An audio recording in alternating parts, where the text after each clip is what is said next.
evening and welcome back to the PrinceCast. I'm Michael Medeiros and I'm joined this evening by columnist Sophia Lemaire. Hello. And we're here to discuss Sophia's column from Tuesday's paper. This one's for the girls, which relates to the role of women leaders on campus and beyond. And so Sophia, why don't you give our listeners an introduction to sort of why you wrote the column and the points you made in the column?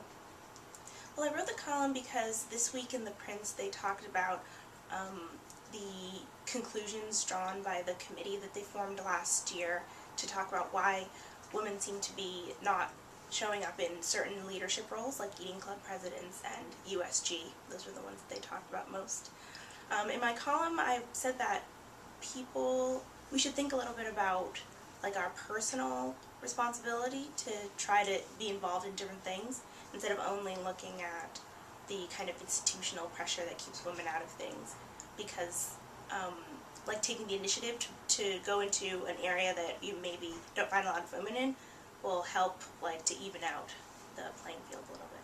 Do you think that there are any measures that society should take so that women have more initiative or have more of a tendency to go into those roles, or do you think that the current sort of distribution of women in various roles on campus and beyond reflects the natural interests of women? I don't know.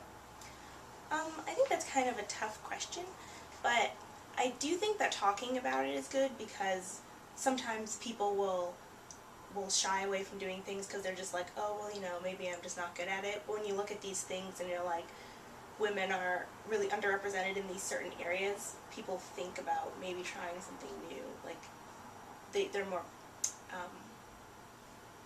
more purposeful, like what they choose. Okay, so you think that the dialogues about say on campus, I know there are groups representing women in science. Do you think that dialogues like that foster more of an impetus for women to move into those fields? Yeah, I do. Okay, that's interesting. So I guess sort of beyond forming that sort of group, do you think that women themselves should sort of band together and form more groups, or is it sort of still more of a top-down thing, or is it still entirely an individual process to step into the new roles? I think women should support other ones only in the sense that you shouldn't be part of the like problem that says women can't do things. On the other hand, like if a woman is running for something, you shouldn't just vote for her because you think that more women need to be in there. I think a person should still earn their place, but like they shouldn't have an unfair like handicap because they're women. Sure, or an unfair advantage. Yeah. No, it's interesting actually thinking about Hillary Clinton running for president last year. She had certainly a lot of female support for that reason. But I guess relating to our USG election, this year, I guess you were just mentioning that we have candidates for president and vice president at USG who are women. Do you think maybe that's in response to these new dialogues, or I don't know, what do you think about that? I think it might be. I mean, I really haven't followed USG really carefully.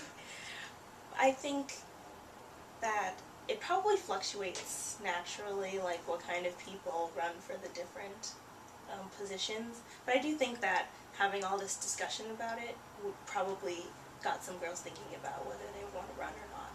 Sure.